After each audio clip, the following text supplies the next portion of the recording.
हाय दोस्तों, আপনাদের দোস্ত আমি দিদার। তো দোস্ত আজকে দেখাবো সোনালিকা নাঙ্গল কিভাবে আপনার সিল দ্রুত কাটার থেকে আপনি বাঁচতে পারবেন, যে দ্রুত সিল কাটে যা ঘন ঘন সিফটি শেপের সিল, এটার থেকে কিভাবে বাঁচা যায় সে উপায় আজকে দেখাবো। তো মূলত এখন শেপটা গজতেছে, এই যে গজতেছে শেপটা। তো আমরা এখন মূলত এটা খুলবো, এই যে খুলতেছি। খোলার পরে পরে দেখবো যে এই যে এখন তেল পড়বে বালতি দিয়ে, তেলটা নামাইলাম।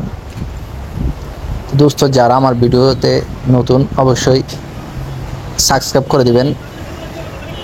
তো বন্ধুরা, আজকে এই যে সোনালিকা লোটার, অনেকজনে বলে যে ভাই সোনালিকা নাঙ্গলের ভিডিও দিবেন, সোনালিকা নাঙ্গলের ভিডিও দিবেন। এই আজকে ভিডিও একটা দিলাম, সিফটি শেপ কীভাবে খোলা হয়। সিফটি শেপ এটা মূলত এই সোনালিকা মাহিন্দ্রা নাঙ্গলের এগুলো সিফটি শেপ খুব জ্বালা। তো মূলত এখন কীভাবে এটা সলিউশন করবেন, সিল দ্রুত কাটার থেকে বাঁচতে পারবেন, সে বিষয়ে আজকে দেখাবো। তো এখন কভারটা খুলে নিলাম, স্পিড প্রিমিয়ামগুলা বের করবো। এই যে স্পিড প্রিমিয়াম বের করলাম। এখন শেপটা আপনার আগে ছিল আপনার 17-19, এই যে শেপের বুশ দোয়াটা বের করলাম। শেপ একটু গজেছে, এই যে বুশগুলা।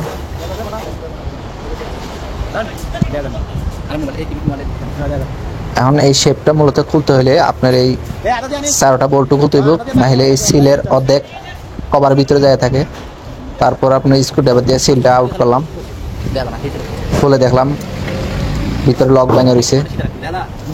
লক ভাঙার কারণে এই মূলত এটা আপনার আটফিস করতো।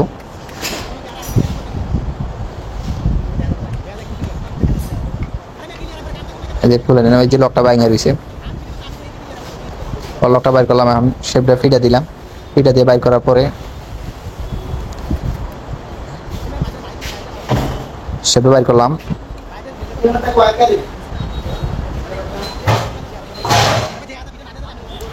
তারপর আপনার বাড়িতে বাইর করলাম শেপটা। শেপের সিলের জায়গা খাওয়া হয়নি, একদম হালকা খাইছে, তাতে এখন আবার সিল লাগাই দিব। বিয়ারিং গুলা স্পিড পড়ে গেছে, বিয়ারিং গুলা বাদ ভেঙে গেছে বিয়ারিং।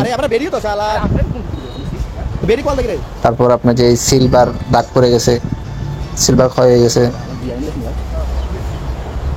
পরে টেল শেপের বিয়ারিংটা চেক দিলাম, টেল শেপের বিয়ারিং ভালো আছে। তেল সোনালিকা কালো মডেল 50। এখন এই যে NTN জাপানি বিয়ারিং, আপনার অবশ্যই যারা নাঙ্গলে বিয়ারিং লাগাবেন অবশ্যই জাপানি বিয়ারিং লাগাবেন। এই যে প্যাকেটটা দেখছেন, জাপানি বিয়ারিংয়ের প্যাকেট থাকবে অন্যরকম। আর এই মূলত অরিজিনাল জাপান যেটা, এটা আপনার চিকুন খোদাই করে লেখা থাকবে চিকুনভাবে। আর আছে মোটা লেখা 2 নম্বর, আপনার চিকুনভাবে লেখা থাকবে। এই যে চিকুন করে লেখা আছে অরিজিনাল বিয়ারিংটা খোদাইভাবে। তারপরে বুশ দিলাম, বিয়ারিংটা সেটা দিয়ে ঢুকালাম, ঢুকায় সেটিং করলাম।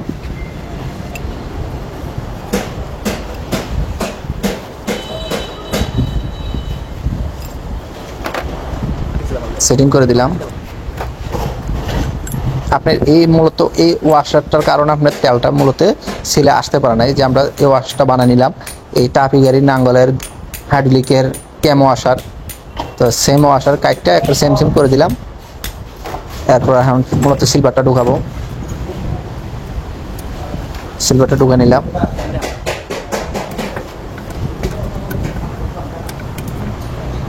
কাপিটা দিয়ে সিলভারটা ভিতরে নিয়ে নিলাম।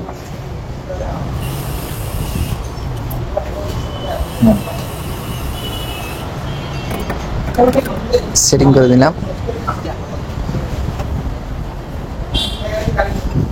এখন মূলত টিনটা দিয়ে দিব, এই যে টিনটা, এই যে টিনটা দেওয়ার কারণে তেলটা মূলত এদিকে আসতে পারবে না।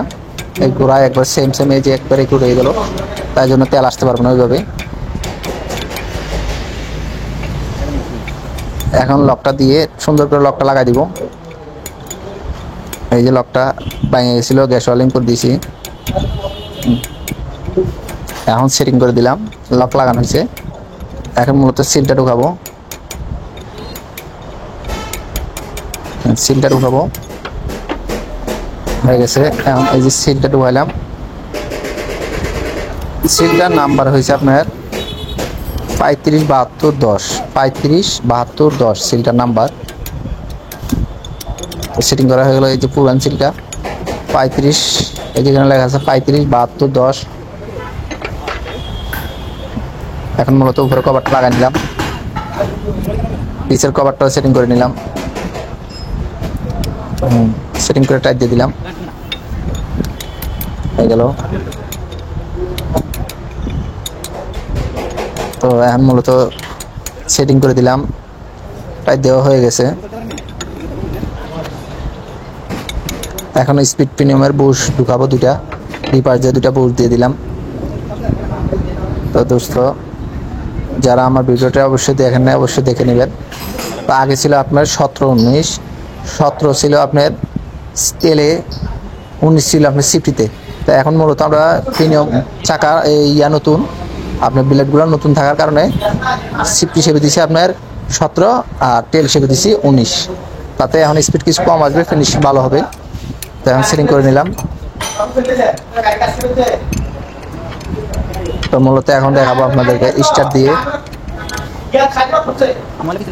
দিয়ে এটা কিভাবে আওয়াজ কিরকম হয় সেটা দেখাবো। এখন স্টার্ট দিলাম, এখন দেখেন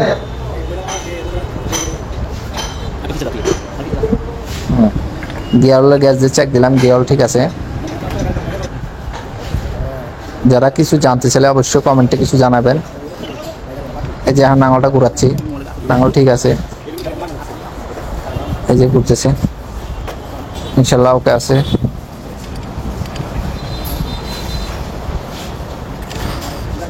ওকে আছে আলহামদুলিল্লাহ। যারা আমার ভিডিও আবার নতুন দেখতেছেন অবশ্যই কমেন্টে জানা দিবেন। আল্লাহ হাফেজ।